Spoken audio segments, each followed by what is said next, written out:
মাহফিলে যারা যাবেন, কোনো রাজনৈতিক নেতা যদি আলেমের সাথে বেদবি করে না, একেবারে পায়দা ফেলাবেন, পারমিশন দিলাম, আমার নামে যেন কেস দেয়, আমি কয়ে দিছি। আর হুজুরেরা আপনাদের বলি, বেদবি নিয়েন না। আপনারা কোন আক্কেলে এই সমস্ত রাজনৈতিক দুর্বৃত্তদের ওয়াজের মঞ্চে আপনাদের পাশে বসতে দেন? ওদের সেই যোগ্যতা আছে আপনার পাশে বসার? পাবলিকে তো আপনার ওয়াজ শুনবার এসেছেন নাকি? ওই বাঞ্চতগুলো ক্ষমা দেখবার আসছে, তা তো আসে নাই। আমি দুঃখিত, মুখ খারাপ করলাম, হুজুর বেয়াদবি মাফ করে দিয়েন, কিন্তু এ তো মেজাজ খারাপ হয়ে যায়। তো আপনি কেন ওগ্রে পাশে বসান কেন? আপনার ওয়াজের জমায়েতের ফুটেজ খাবার আসে, ওই হারামজাদা নিজেরা দেখলে তো পাবলিক আসবে না, কথাও কবার পারে না। আপনার ওয়াজের জমায়েতের ফুটেজ খাবার আসে, এটি এসে সে দেখায় যে আমি মেলা বড় নেতা। এগুলোর পাত্তা দিবেন না, দাবরানি দিবেন, সাইজ হয়ে যাবে। ওয়াজের দিন তারিখ যেদিন ফাইনাল করবেন ওই সময় খুঁয়ে নেবেন মঞ্চে, যেন কোনো রাজনৈতিক নেতা না উঠে। এই হারামজাদাগুলো সেকুলার সাজে, কয় যে ধর্মকে রাজনৈতিক উদ্দেশ্যে ব্যবহার করা যায়। তুই উঠিস কেন ওয়াজের ইয়েতে? তুই রাজনীতি করিস তো, তুই ধর্মকে ব্যবহার করিস কেন? তাইলে তুই উঠিস কেন ওয়াজের স্টেজে, মঞ্চে? কোনো রাজনৈতিক নেতারা বক্তব্য দিতে দেওয়া যাবে না। ওরা কয় না নির্বাচনে আসেন, রাজনীতিতে আসেন, কয় না।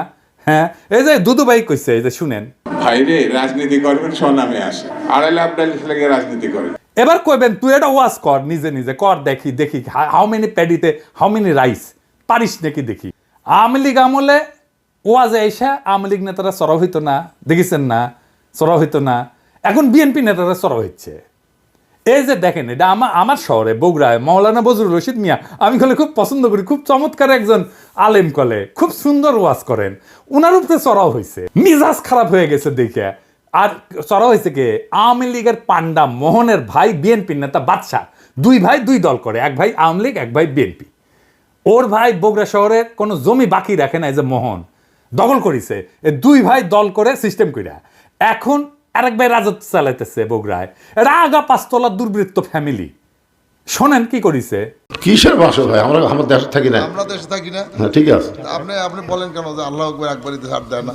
আমাদের প্রত্যেকটা এই প্রোগ্রামে দেখো না, এই জায়গাতে আমি কি বুঝতে পারছি, চাকে শোনেন না না, এখানে যে কোরআন শরীফ তেলাওয়াত হলো, একবারই দিছে আল্লাহ আকবার হাম্মাম করতে, আর দেয়নি। এটা ঠিক না।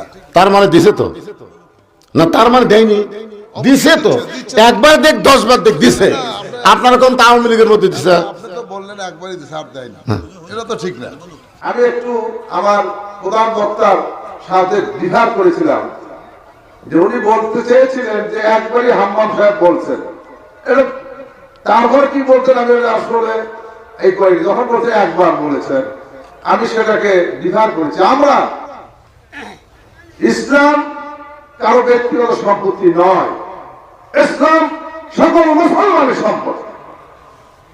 কেউ যদি মনে করে এটা আমার ইসলাম আমার একাধিক, আর করো না, এটা তো সঠিক না। যারা ক্ষমতার থাকতে যা করেনি, এরা ক্ষমতার যাওয়ার আগেই তার সাথে বেশি করতেছে। জোরে কোন কথা ঠিক কি না?